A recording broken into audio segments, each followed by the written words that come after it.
1. Introduction. RABSVU. The United States government was on track in the Biden administration to reduce the prices for both clean energy heat pumps and clean energy electric cars. Trump tariffs are expected to upset those plans to prevent future air pollution and prevent climate change. The United States government should, instead of certifying wood stoves as safe when they are not safe, go forward with regulations that ban wood stove use and direct government money for use of forest refuse only. For home building and furniture building. For just a few examples of use of forest products for non-burning uses, it is well known from scientific and medical research that wood burning is a substantial source of PM 2.5 emissions, yet the wood burning industry uses the scientifically debunked theory named carbon neutrality of wood burning to argue that wood burning replacing coal burning in industry, and in a trickle-down argument that wood burning should continue for home heating should continue. Presumably because it is called renewable. Wood may be renewable in the sense that a tree can be planted in the place of a cut-down burned tree, but it takes centuries or decades for the newly planted tree to attain the stature of the cut-down burned tree. During those centuries or decades, photosynthesis, which converts CO2 to oxygen and so sequesters some carbon, will not take place at the same rate as photosynthesis was performed previously, and wood burning emits both CO2 and PM 2.5, and PM 2.5 is not absorbed by trees, so PM 2.5 is not diminished by planting a tree in the place of a cut down and burned tree. In fact, a living tree closes its pores against the presence of PM 2.5 from nearby wood burning, just as humans hold their breath in the presence of PM 2.5 from nearby wood burning. And when a tree closes its pores, the level of photosynthesis that absorbs CO2 pollution goes down. Wood burning emits 90% PM 2.5 particulate matter of 2.5 micrometer size, the perfect size to infiltrate the human lungs, setting off a cascade of human health problems and early deaths. Contrary to many beliefs, wood burning emits 2.8 times the PM 2.5 as the fossil fuel coal burning, and wood burning emits 450 times the PM 2.5 as the fossil fuel natural gas burning. Replacing coal burning with wood burning creates more air pollution in the form of CO2 and PM 2.5 than coal burning. This emission data comes from testing the cleanest burning wood stove in the United Kingdom, the Eco-Design Wood Stove, and International Convention does not count the emissions from wood burning. The emissions from wood burning are erased from all countries around the world when calculating if each country has met its climate goals. This non-counting or erasure of wood burning emissions data from climate goals does not mean wood burning emissions do not exist. RABSVU. Purple air PM 2.5 monitors hanging from the eaves of the house of a near neighbor should be used to measure the level of PM 2.5 in the air hyperlocally in the yards of near neighbors of indoor residential wood burners. If PM 2.5 levels exceed World Health Organization standards of 5 micrograms per cubic meter annually, then that evidence of air pollution from wood burning should lead to the shutdown of that indoor residential wood burning appliance, one appliance at a time if necessary.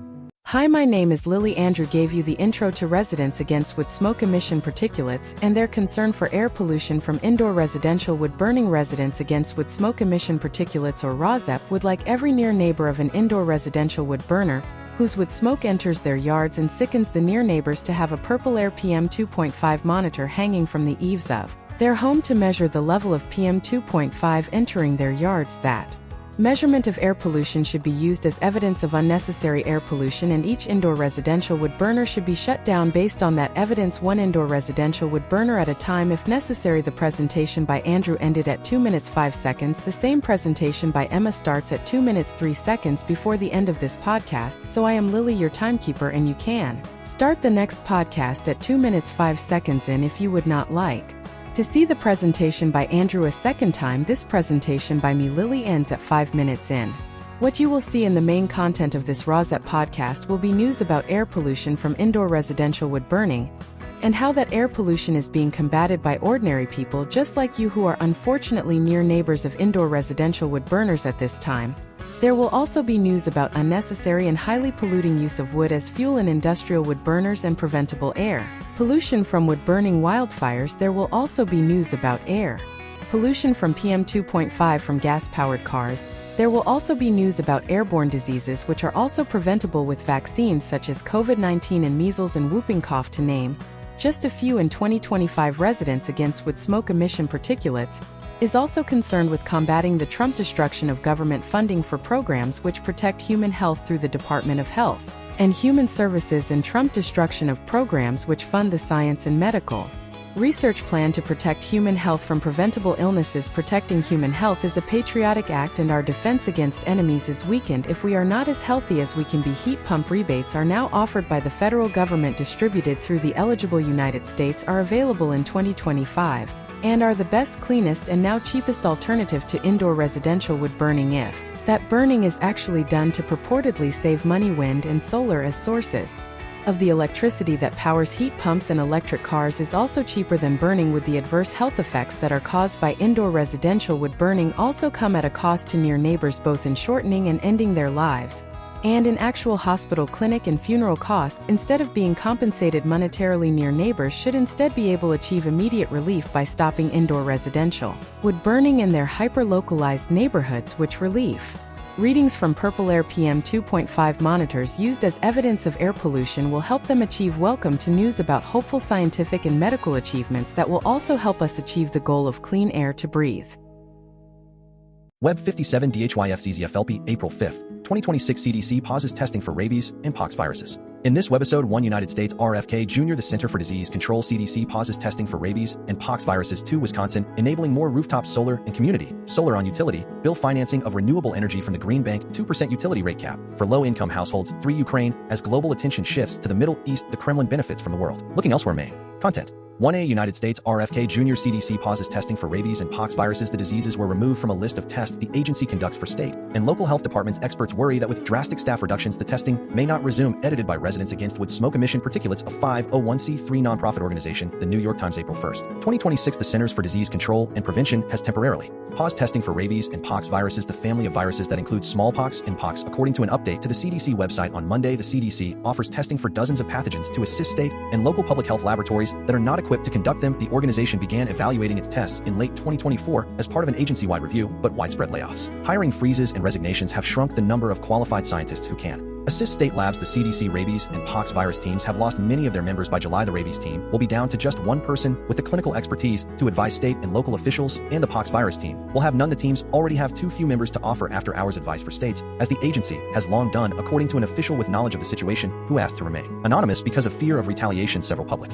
health experts said they were concerned with the shortage of testing and expertise at the U.S. Infectious Disease Agency. The country faces the threat of emerging diseases such as bird flu and is also preparing for major events, including the World Cup tournament and the celebrations for the 250th anniversary of U.S. independence that will amass large crowds in relative peacetime. Of no major outbreaks, no major pandemics, it will be fine, said Jill Taylor, who directed the Wadsworth Center, New York State Public Health Laboratory until October 2020. But she said, if we have an emergency, all of a sudden, God help us. Andrew Nixon, a spokesman for the Department of Health and Human Services, did not provide details about the availability of specific tests, but he said in an emailed statement, we anticipate some of these tests will be available through CDC labs again in the coming weeks. In the meantime, he added, CDC stands ready to support our state and local partners to access the public health testing they need. 2 state public health labs in New York and California have the capability to provide rabies testing, and many labs are able to conduct preliminary tests for pox viruses, but the CDC typically confirms such infections, and only the agency can track diseases nationwide. It is not just about the laboratory testing, it is about the actionable data, said Leonard Peruski, director of the Wadsworth Center. If we have something bad in another state that happens, will the rest of the country find out about it in a timely fashion to make a difference?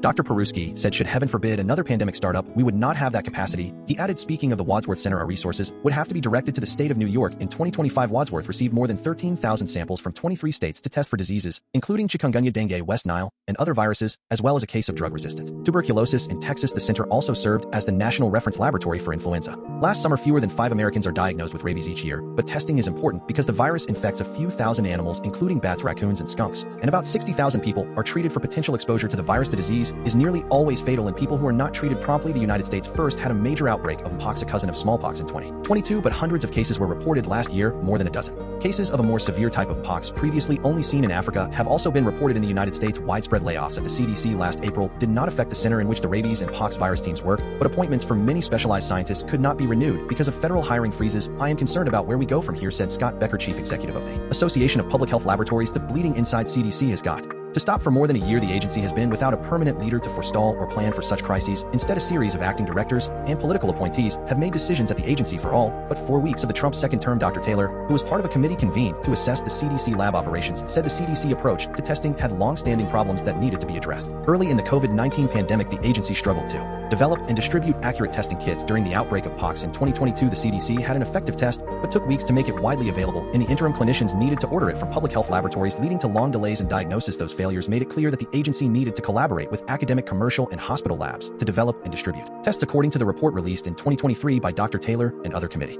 members. Major decisions about tests required input from more than 100 people at the agency, the report found, and the CDC did not have enough people certified to ensure the quality of laboratory testing. In response to the report, the CDC began assessing whether to streamline its portfolio of more than 500 diagnostic test methods, according to a notice sent by the Association of Public Health Laboratories to its members in December 2024, a copy of which was reviewed by the New York Times. Some tests were discontinued because they were available at commercial or academic labs, according to the CDC website. Others required specialized reagents that were no longer regularly available or relied on outdated techniques. Knowing there is a weakness in the system is good information because you can do something about it, Dr. Taylor said, but I have no trust in this administration to do something about it. As the tests being evaluated were moved on and off the list, the number of The ones unavailable has fluctuated from nearly 50 in January 2025 to 38 in June 2025, and to 27 as of this week. Among others, the CDC has discontinued testing for Oropouche virus, a pathogen transmitted by mosquitoes and midges that causes severe joint pain, vomiting, and fever since at least November. 1B United States MedPage Today newsletter excerpts edited by Residents Against Wood Smoke Emission Particulates, a 501c3 nonprofit organization. MedPage Today, April 3, 2026. Infectious disease. Here is how many doctors and nurses are getting flu or COVID shots. Neurology mono. An MS new research deepens link. Washington watch. Trump unveils 100% tariff on some patented drugs. Public health and policy.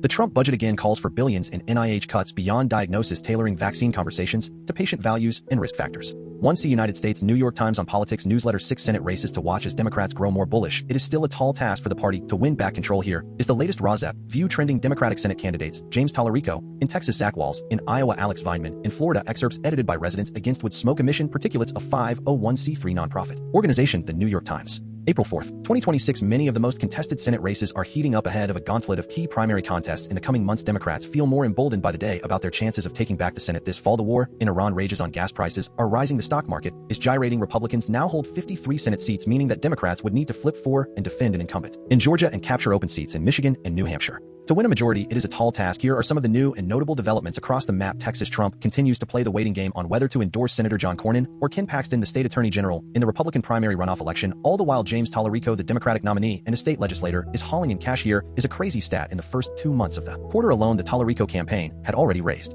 more money online, $14.3 million, according to filings from the Democratic Payment Processor Act Blue, than any Senate candidate in the country raised in an entire quarter in 2025. He is on pace, in other words, to lap the rest of field, and is almost certain to post the first $20 million plus quarter of the cycle. It could be closer to $30 million. One hint of just how much he is raising is how much he is spending on online ads. Records from Meta, the social media company, show that Tallarico spent nearly $250,000 on ads in just the final 2 days of the quarter. Michigan. Most rallies for Senate candidates do not make news, but a decision by Dr. Abdul El Sayed, a Democrat running for Senate in Michigan, to hold 2 next Tuesday with Hassan Piker, the left-wing streamer, has drawn plenty of attention. The rallies will be held at the University of Michigan and Michigan State University, and you can expect Democrats to pay close attention to what Piker and El Sayed say. Maine. The Democratic race between Governor Janet Mills, a moderate with the backing of Senate leaders, and Graham Plattner, an oyster farmer running as a progressive, has become one of the signature races of the cycle, and more than anywhere else it is playing out already on the airwaves with a series of blistering ads from Mills attacking Plattner for his inflammatory old Reddit comments. Plattner has enough money to respond with his own ads expressing regrets, including these 2 spots, as well as positive ads. Polls have recently shown Plattner with a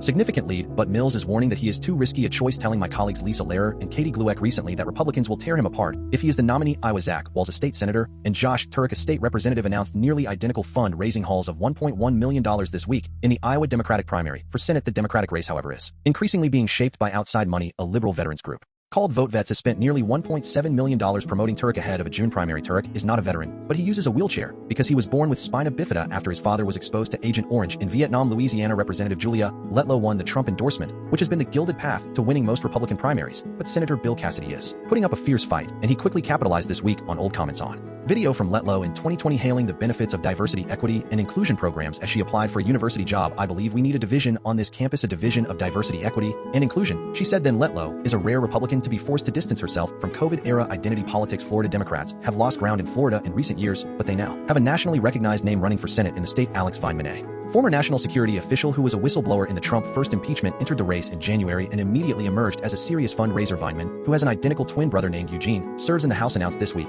that he had raised $8.2 million through March. That is more than Senator Ashley Moody, the Republican who replaced Marco Rubio when he became Secretary of State, raised in all of 2025. 2 Wisconsin letter to the governor about how to have energy and utility cost savings. RZEP view. What does Citizen Action of Wisconsin wish for? Enabling more rooftop solar and community solar on utility bill financing of renewable energy from the Green Bank 2% utility rate cap for low-income households. Excerpts edited by Residents Against Wood Smoke Emission Particulates, a 501c3 nonprofit organization. Citizens Action of Wisconsin, December 16, 2024. Dear Governor Evers, as you know, Citizen Action of Wisconsin is a statewide social justice organization with active members in 5 major regions of the state. Our leading issue focuses are guaranteeing affordable health care to everyone in Wisconsin and an immediate and just climate transition. As a multi-issue organization, we also engage on other critical social justice issues. Our priorities for the 2025 to 2027 state budget that you are currently developing are as follows: urgent and just climate transition mandatory utility. On bill financing, the Wisconsin large investor-owned utilities are planning large new fossil fuel infrastructure while not enabling more rapid progress on large-scale residential energy conservation and distributed renewable energy, such as rooftop solar and community solar. No large Wisconsin utilities offer on bill financing, which allows consumers to use the savings of energy conservation and distributed energy to finance such upgrades at no upfront upfront cost to them in other states, including Illinois. The major utilities provide on-bill financing and heavily promote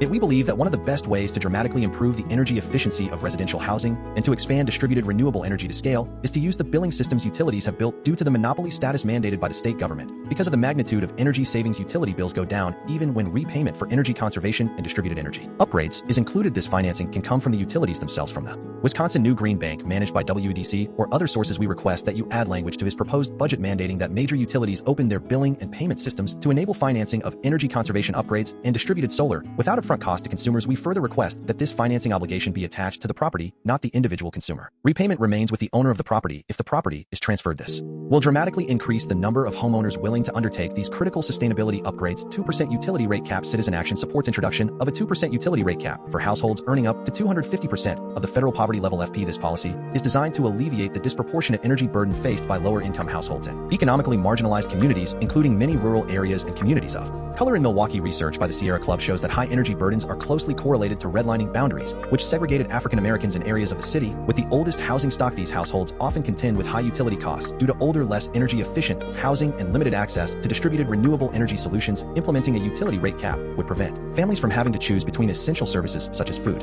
healthcare, rent, and utilities. Moreover, it would incentivize major utilities to promote energy efficiency and renewable energy adoption more aggressively. States like Nevada and Ohio have successfully implemented similar caps. This measure not only supports individual household resilience, but also aligns with broader state goals of reducing energy consumption and transitioning to a more sustainable energy infrastructure. 3A. The Russian War Against Ukraine. Excerpts edited by Residents Against Wood Smoke Emission Particulates, a 501c3 nonprofit organization. Kiev Independent, April 6, 2026. Syrian President Ahmad al-Shara welcomes President Volodymyr Zelensky in Damascus, Syria on April 5, 2026. 3 killed, including child, another 10 injured in Russian attack on Odessa. 3 people, including a child, were killed and another 10 were injured in a Russian attack on Odessa. Overnight on April 6, over 340,000 left without power in northern the Ukraine Chernihiv Oblast following Russian strikes. Over 340,000 subscribers in northern the Ukraine Chernihiv Oblast were left without power overnight on April 6 following Russian attacks on energy infrastructure in the region. Ukrainian drones reportedly strike major oil terminal in Russian city of Novorossiysk. Explosions were reported overnight on April 6 in the southern Russian port city of Novorossiysk, with local residents reporting a drone attack at an oil terminal and damage to a residential building. Serbian leader claims explosives placed on Russian gas pipeline. Ukraine denies involvement. Explosives have been found near a gas pipeline in Serbia that transports Russian natural gas to Hungary. Leaders from the two countries said on April 5. Ukraine war. Latest. Ukraine confirmed strikes on Russian oil infrastructure, defying calls to ease attacks amid soaring fuel prices. Ukrainian drones struck a Lukoil oil refinery in the Russian city of Kstovo and an oil terminal in Leningrad Oblast overnight on April 5. The attack comes as Ukrainian officials have acknowledged that foreign allies have asked Kiev to pause strikes. Human cost of war. Russian attacks kill 9, injure 95 in Ukraine. Over past day, Russia launched 93 long-range kamikaze Shahid-type drones overnight, the Ukrainian Air Force said, adding that Ukraine downed 76 of them. General Staff. Russia has lost 1,304,550 troops in Ukraine since February 24, 2022. The number includes 1,180 casualties that Russian forces suffered over the past day. International response. Zelensky arrives in Syria for talks with leadership amid Middle East war. Meets with al-Shara. Zelensky will meet with Syrian President Ahmad al-Shara in Damascus. Syria TV said the American risky bet on the Russian closest ally Ukraine this week. In other news, Russia gave Iran intelligence on the Israel energy infrastructure. Zelensky says Russia provided Iran with satellite intelligence on over 50 Israeli energy sites. President Volodymyr Zelensky said on April 5 the latest of a series of Ukrainian claims that Russia is supporting Tehran militarily. 3B. The Russian War Against Ukraine. Excerpts edited by Residents Against Wood Smoke Emission Particulates, a 501c3 nonprofit organization. Sunday, April 5. The Russian War Against Ukraine. Roman Catholic Christian worshippers are blessed during a Holy Saturday service at the Cathedral of the Assumption of the Blessed Virgin in Lviv on April 4, 2026. Ahead of Easter Sunday, Ukraine strikes Russian fuel train. Confirms damage to multi-million-dollar Orion drones in occupied regions. Ukrainian forces struck a rail convoy carrying fuel to the Russian military in occupied Luhansk on April 4. The General Staff said the military also shared results of a recent strike on occupied Crimea. Ukraine hits key Russian plant in occupied Luhansk, second time in month, grinding production to halt. Ukrainian forces struck the Alchevsk metallurgical plant in Russian-occupied Luhansk Oblast for the second time in 1 month, halting production at the site. The Ukraine Security Service SBU reported on April 4. Ukraine restores nearly half of power generation wiped out by Russia. Russian forces destroyed 9 gigawatts GW of the Ukraine power generation, but the war-torn country has managed to rebuild 4 gigawatts. Energy Minister Denis Shmyhal said on April 4. Ukraine reportedly strikes Russian Lukoil refinery, defying calls to ease attacks amid soaring fuel prices. The latest attack comes as Ukrainian officials have acknowledged that foreign allies have asked Kiev to pause drone attacks on Russian oil refineries as the U.S.-Israeli war in Iran drives up fuel prices worldwide. Ukraine asked to ease attacks on Russian oil refineries amid Iran war price surge. Budanov says we are receiving certain signals about this. Kirilo Budanov, head of the Ukraine presidential office, told Bloomberg Russia drops record number of deadly glide bombs on Ukraine, steps up aerial attacks Russian forces launched 7,987 glide bombs last month, over 1,500 more than the previous record in February. The Ukraine Defense Ministry reported on April 3rd Ukraine is trying to position itself as a country that offers solutions, not just asks for help. Excerpts edited by Residents Against Wood Smoke Emission Particulates, a 501c3 nonprofit organization. Kiev Independent. April 4th, 2026. According to the Ukraine Defense Ministry, Russia dropped nearly 8,000 guided aerial bombs in March alone, that is 1,500 more than the previous record set just a month earlier. Guided bombs, also known as glide bombs, are cheap and very destructive short-range weapons launched from planes, terrorizing areas near the front line and reaching some large cities like Zaporizhia and Kharkiv. Russia fired 150% more missiles at Ukraine in the first 3 months of 2026 than in the same period last year. Russia launched 6,500 drones at Ukraine just in March, and on March 23rd to 24th, Russia launched around 1,000 drones in just 24 hours, a record number. Look at just the recent attacks today and overnight. Just in the past day, 16 civilians were killed and 86 injured across Ukraine. One of the worst attacks happened this morning, April 4th, in Nikopol, where a Russian drone hit a grocery market on a Saturday morning, naturally busy with shoppers. At least 5 people were killed and 25 injured around the same time. A strike hit a residential neighborhood in Kharkiv, injuring 5.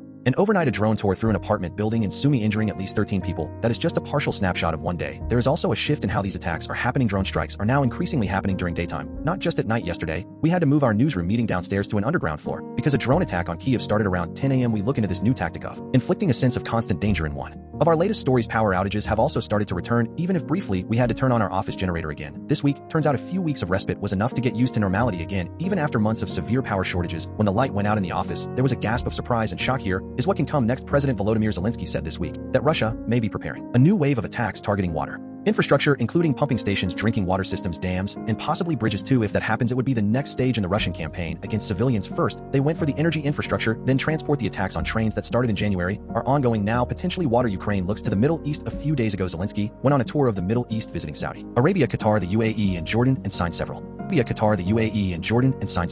long-term defense cooperation agreements. These are 10-year strategic frameworks focused on air defense, drone warfare, and joint production. They are not yet contracts, but groundwork for future deals. But the idea there is clear. Ukraine is trying to position itself as a country that offers solutions, not just asks for help. That was also the reason why Zelensky said on Monday that Ukraine could potentially help secure the Strait of Hormuz, drawing on its experience in the Black Sea. That story got a lot of attention. Actually, it was the most read story on our website this week. So we looked into it. What Ukraine can bring to the table is its experience in unblocking sea routes under threat using a combination of tactics. Most importantly, its own naval drones. These sea drones could potentially act as a kind of forward defensive layer, intercepting threats before they reach commercial ships, according to the experts our journalists spoke to. It sounds a bit like science fiction, drones protecting ships from other drones, but this is where modern warfare is rapidly moving to. At this point, it sounds like Ukraine has not actually been asked to do this yet, but it is clearly positioning itself as ready. A look into the Russian Shadow Fleet and its vulnerability. An important story we published this week looks at the Russian so-called Shadow Fleet, the tankers used to transport sanctioned Russian oil. What we found, and what has not been reported before, is that this fleet relies heavily on Starlink for connection. It is another reminder that modern Russia runs, including its economy, defense production, which we wrote about a lot, and its whole war machine rely on Western technology. It is a vulnerability that needs to be exploited, and Starlink access should be cut off for those ships. Tensions at home. Mobilization inside Ukraine, one of the most tense and divisive issues, remains mobilization. This week, there were several violent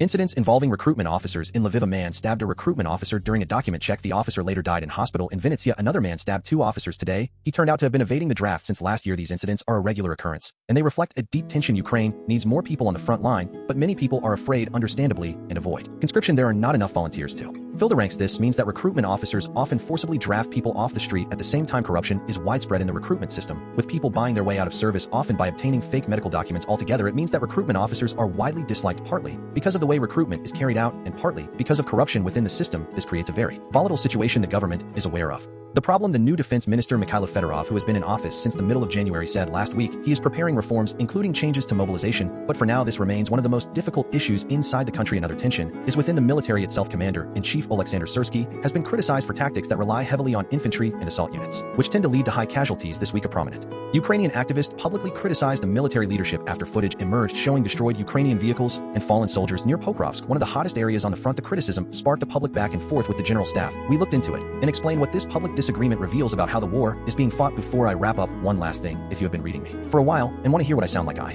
recently took part in an episode of the New Yorker podcast Radio Hour in a conversation with David Remnick. I will leave the link here if you want to listen. Thank you, and happy Easter to those who celebrate this weekend. We in Ukraine celebrate Easter next Sunday. See you next week. All the best from Kiev, Olga. 3C Ukraine as global attention shifts to the Middle East, the Kremlin benefits from the world looking elsewhere. Excerpts edited by Residents Against with Smoke Emission Particulates, a 501c3 nonprofit organization. Kiev, Independent, April 5, 2026. Can Ukraine help reopen the Strait of Hormuz? Here is what Zelensky can offer in the absence of a diplomatic resolution. Reopening the strait against the Iran wishes requires a coordinated military effort across sea, air, and land. U.S. hearing exposes links between the Russian energy sector and abduction of Ukrainian children. Gazprom and Rosneft played a functional role in the state-sponsored relocation and indoctrination of Ukrainian youth. We discovered what is going on inside the Russian Shadow Fleet. An investigation by the Kiev Independent reveals that the Russian Shadow Fleet uses Starlink and cryptocurrency and identified Ukrainians recruited for maritime jobs who later worked on Shadow Fleet tankers. Now under investigation by the FBI and SBU. How Ukraine is systematically destroying the Russian air defenses. Hundreds of kilometers inside Russia. Oil refineries burst into flames. These Russians fought for Ukraine, then they faced risk of deportation to Russia. Russian volunteers who fought for Ukraine say their commanders punished them by sending them to migration jail, where they feared deportation back to Russia.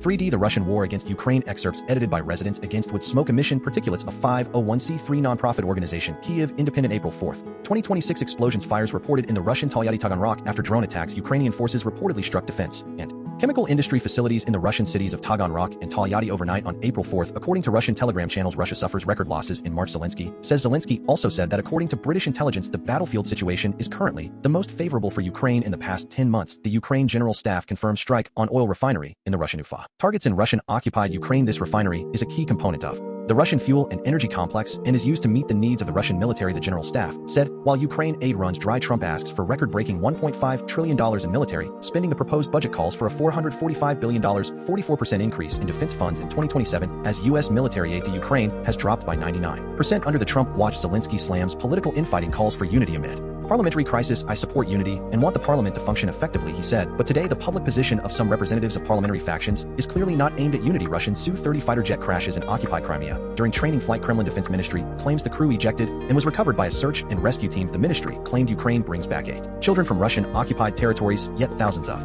children remain under occupation, the NGO Save Ukraine said. 3. The Russian War Against Ukraine. Excerpts edited by Residents Against with Smoke Emission Particulates, a 501c3 nonprofit organization. Kiev, Independent, April 3rd, 2026. Japan entering the Ukraine defense tech sector for the first time. A Japanese company is investing in Ukrainian interceptor drones, marking a major shift as Tokyo looks to counter regional threats and taps into the Ukraine battlefield expertise. We also covered developments in Polish politics. Right-wing politicians are increasingly tapping into anti-Ukraine sentiment to win votes, a trend experts warn could normalize such rhetoric ahead of upcoming elections. Explaining Ukraine series on what is known as the Executed Renaissance. This was a brief period of cultural revival under early Soviet Ukrainization before a brutal crackdown in the 1930s when writers and artists were executed, imprisoned, or silenced. An interview on the Slovakia stance toward Ukraine. Foreign Minister Ivan Korkok and leader of the Slovakia main opposition to Slovak Prime Minister Robert Fico spoke about how domestic politics, energy dependence, and populist narratives are shaping the Slovakia position and what it means for EU unity and support for Ukraine. You can watch it here. The Russian escalating crackdown on internet access and what it reveals about the Kremlin growing fear of dissent finally to end. On a positive note, earlier this week, we featured in our 9th How to Help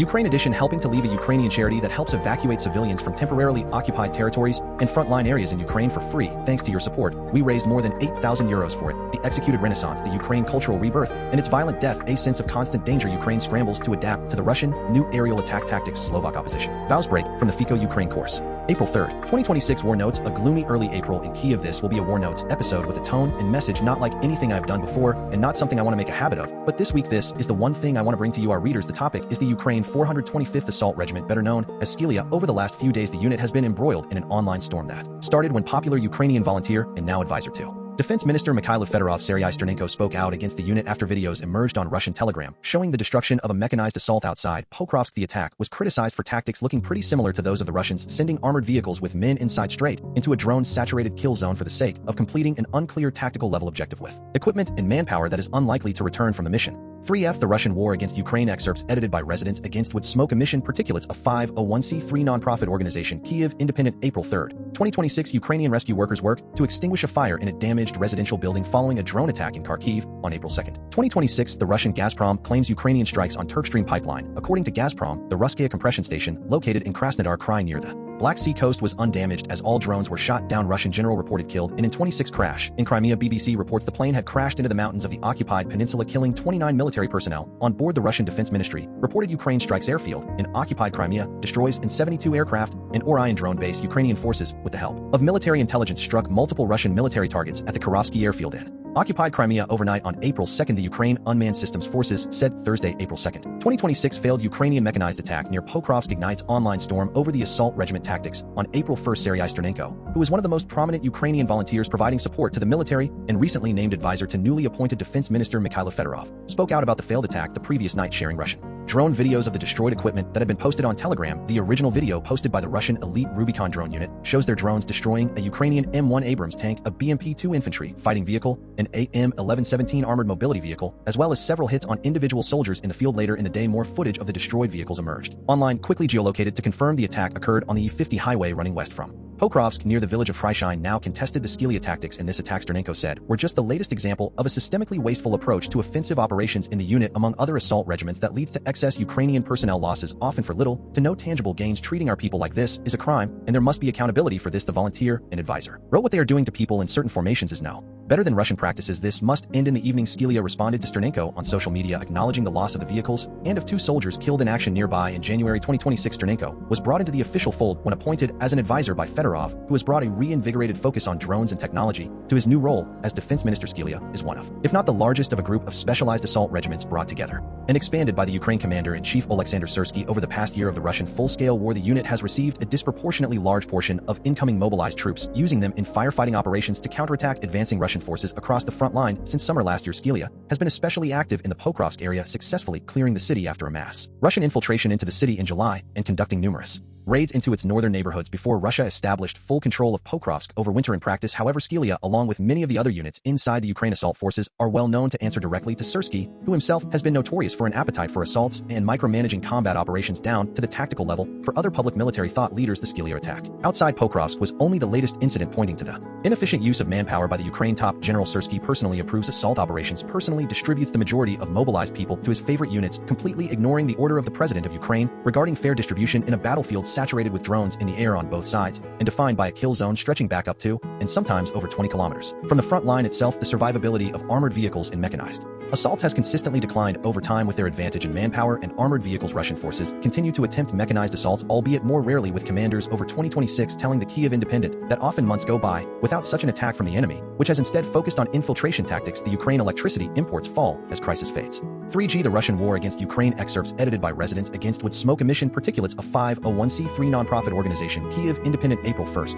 2026. Firefighters work to extinguish a fire following a Shahid drone attack on a residential building in Kramatorsk on April 1st, 2026. Ukrainian drones reportedly strike oil refinery in Russian city of Ufa. Ukrainian drones struck an oil refinery in the Russian city of Ufa in the early hours of April 2nd. Independent media reported Ukraine denies the Russian claims of fully capturing Luhansk Oblast. The Russian Defense Ministry announced on April 1st that its forces had completed the occupation of Luhansk Oblast. The Ukrainian military dismissed the claim as propaganda. Zelensky pitches Easter ceasefire to U.S. negotiators as Russia continues attacks. A pause on Easter could serve as a signal to everyone that diplomacy can succeed, Zelensky said. The Russian new fiber optic sea drone Skarlupa deployed in combat. Kremlin media claims Russian officials have suggested that such drones could be supplied to friendly nations. Mass daytime Russian drone attack on western central Ukraine kills 4,000 without power. Telegram channels monitoring the Ukraine airspace reported that over 80 drones were in the Ukraine airspace. Trump claims Iran requested ceasefire. Tehran denies the U.S. would consider the request only when Hormuz Strait is open, free, and clear. Trump said Russia tells Zelensky to withdraw Ukrainian troops from Donbass already today. Zelensky must make a decision already today to withdraw Ukrainian troops. Kremlin spokesperson Dmitry Peskov said the Russian largest oil company is called Rosneft,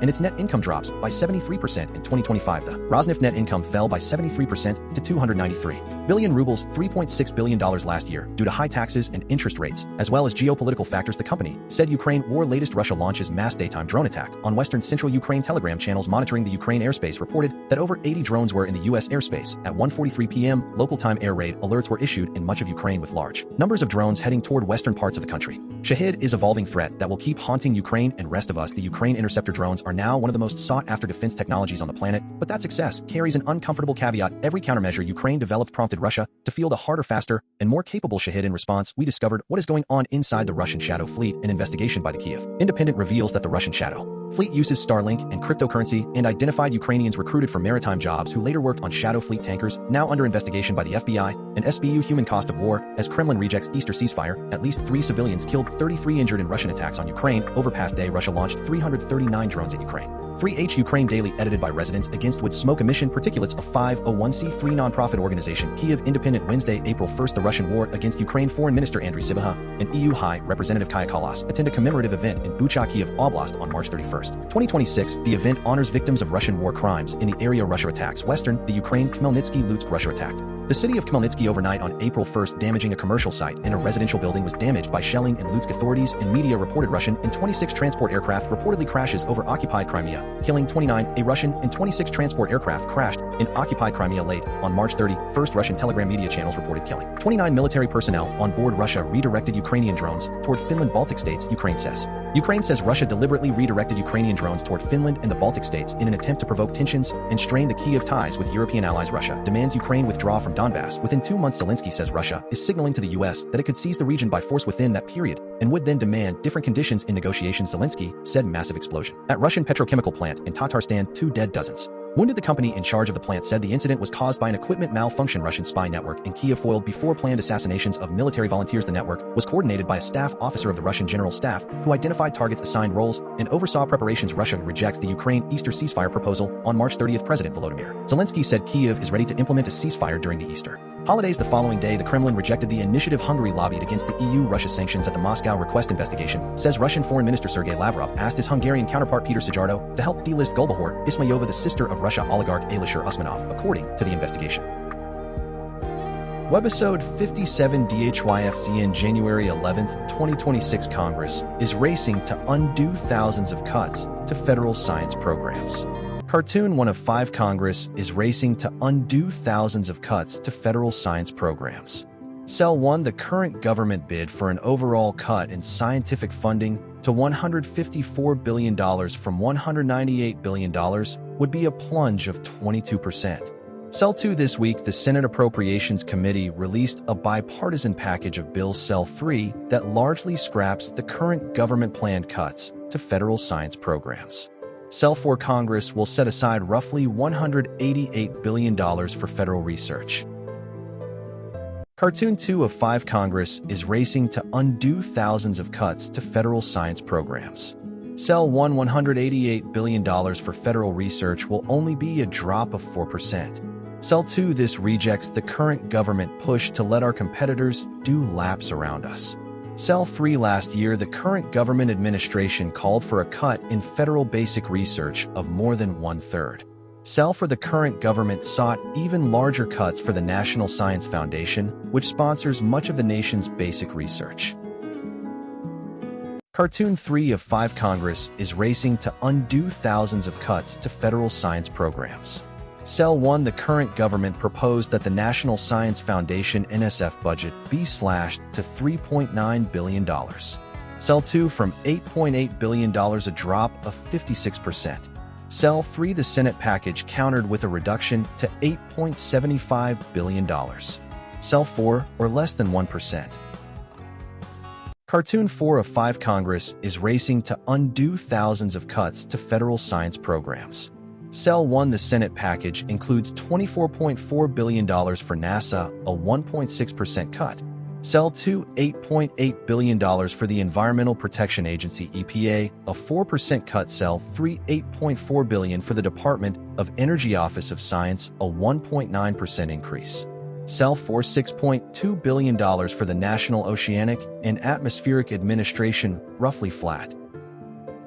Cartoon 5 of 5. Congress is racing to undo thousands of cuts to federal science programs.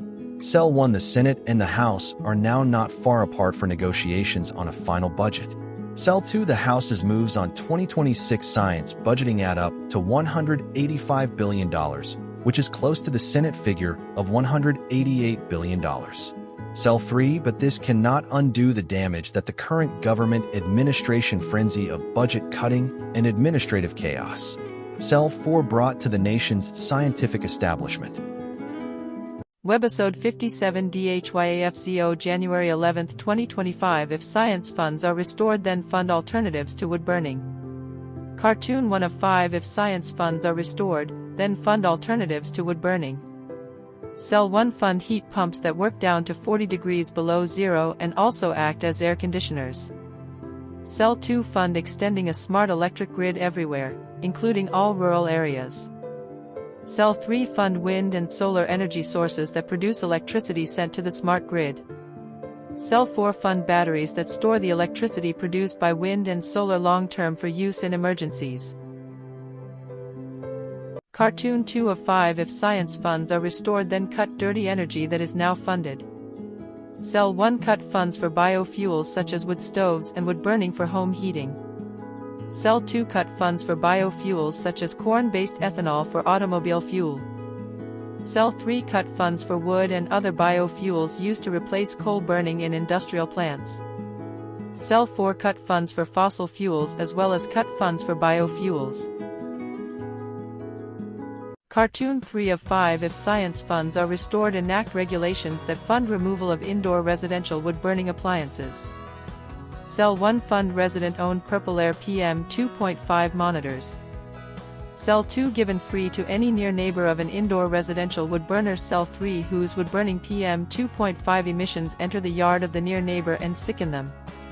Sell 4. Use the data downloadable from the Purple Air map as evidence to shut down each indoor residential wood-burning appliance, one appliance at a time if necessary. Cartoon 4 of 5. If science funds are restored, enact regulations that make electric vehicles and public transport affordable. Sell 1. Reinstate rebates for electric vehicles. Sell 2. Fund high-speed electric transport that will be low cost to all. Sell 3. Enact fuel regulations to discourage production of gas-powered vehicles. Sell 4. Fund research that makes production of electric vehicles efficient and cost-effective. Cartoon 5 of 5. If science funds are restored, enact regulations that make home heating and transport by electric vehicle affordable. Sell 1. Do not allow subsidies for luxury electric vehicles. Sell 2. Do not allow subsidies for home heating for individuals making over a certain salary. Sell 3. Tax the rich to provide clean energy subsidies for the middle income and poor. Sell 4. Keep in mind that the Energy Department and the EPA should work to stop air pollution that harms human health as well as slow climate change. Webisode 57DHYAFZZFLP January 4, 2026. Would smoke affect the family adversely? Cartoon 1 of 2. Sell 1. When you know you are not protecting your family well enough. When you replace air filters and air purifiers every month instead of every 6 months. Just do not burn wood indoors residentially to begin with. Sell 2. When you are scared whenever someone opens a window. Just do not burn wood indoors residentially to begin with. Cartoon 2 of 2. Sell 1. It gives me no great joy to say this. Smog towers do not work. Sell 2. Carbon capture does not work. Just do not burn wood industrially in place of coal to begin with. Red Green Fox here. The quick Red Green Fox jumped over the barriers to clean air. Red Green Fox here. Ready to sing to you the names of the 2025 major wood-burning biomass industry subsidy opponents. 1. Biofuel Watch. 2. Bulkley Valley Stewardship Coalition of British Columbia, Canada. 3. Comite Schoen Lucht, which means Beautiful Air Committee in German. 4. Dogwood Alliance. 5. Equity Group Foundation, nicknamed EGF. 6. Environmental Paper Network, nicknamed EPN. 7. Natural Resources Defense Council, nicknamed NRDC. 8. Prakaunia Narzexwissenskap Istet, which means Workshop for All Beings in Polish. 9. Rachel Carson Council. 10. Solutions for Our Climate, nicknamed SFOC. Cat's corner strategy with Tiger and Leone. Saying the quiet part out loud. Roar. Hi, I am Tiger. Our human asked us to get up from our naps and start Cat's Corner strategy with Tiger and Leone. She gave us a list of internet allies which we will post for her here. Hi, I am Leone. It is better for your mental fitness to go to these websites than to go to bro sites for advice. Substack letters from an American Heather Cox Richardson. Substack your local epidemiologist. The Midas Touch. The Guardian. The New York Times. 1 Introduction. ROSEP. The United States government was on track in the Biden administration to reduce the prices for both clean energy heat pumps and clean energy electric cars. Trump tariffs are expected to upset those plans to prevent future air pollution and prevent climate change. The United States government should, instead of certifying wood stoves as safe when they are not safe, go forward with regulations that ban wood stove use and direct government money for use of forest refuse only for home building and furniture building. For just a few examples of use of forest products for non-burning uses, it is well known from scientific and medical research that wood burning is a substantial source of PM 2.5 emissions, yet the wood burning industry uses the scientifically debunked theory named carbon neutrality of wood burning to argue that wood burning replacing coal burning in industry, and in a trickle-down argument that wood burning should continue for home heating should continue. Presumably because it is called renewable, wood may be renewable in the sense that a tree can be planted in the place of a cut-down burned tree. But it takes centuries or decades for the newly planted tree to attain the stature of the cut-down burned tree. During those centuries or decades, photosynthesis, which converts CO2 to oxygen, and so sequesters some carbon, will not take place at the same rate as photosynthesis was performed previously, and wood burning emits both CO2 and PM 2.5, and PM 2.5 is not absorbed by trees, so PM 2.5 is not diminished by planting a tree in the place of a cut-down and burned tree. In fact, a living tree closes its pores against the presence of PM 2.5 from nearby wood burning, just as humans hold their breath in the presence of PM 2.5 from nearby wood burning. And when a tree closes its pores, the level of photosynthesis that absorbs CO2 pollution goes down. Wood burning emits 90% PM 2.5 particulate matter of 2.5 micrometer size, the perfect size to infiltrate the human lung, setting off a cascade of human health problems and early deaths. Contrary to many beliefs, wood burning emits 2.8 times the PM 2.5 as the fossil fuel coal burning, and wood burning emits 450 times the PM 2.5 as the fossil fuel natural gas burning. Replacing coal burning with wood burning creates more air pollution in the form of CO2 and PM 2.5 than coal burning. This emission data comes from testing the cleanest burning wood stove in the United Kingdom. The Eco-Design Wood Stove and International Convention does not count the emissions from wood burning. The emissions from wood burning are erased from all countries around the world when calculating if each country has met its climate goals. This non-counting or erasure of wood burning emissions data from climate goals does not mean wood burning emissions do not exist. ROSEP. Purple air. PM 2.5 monitors hanging from the eaves of the house of a near neighbor should be used to measure the level of PM 2.5 in the air hyperlocally in the yards of near neighbors of indoor residential wood burners. If PM 2.5 levels exceed World Health Organization standards of 5 micrograms per cubic meter annually, then that evidence of air pollution from wood burning should lead to the shutdown of that indoor residential wood burning appliance, one appliance at a time if necessary.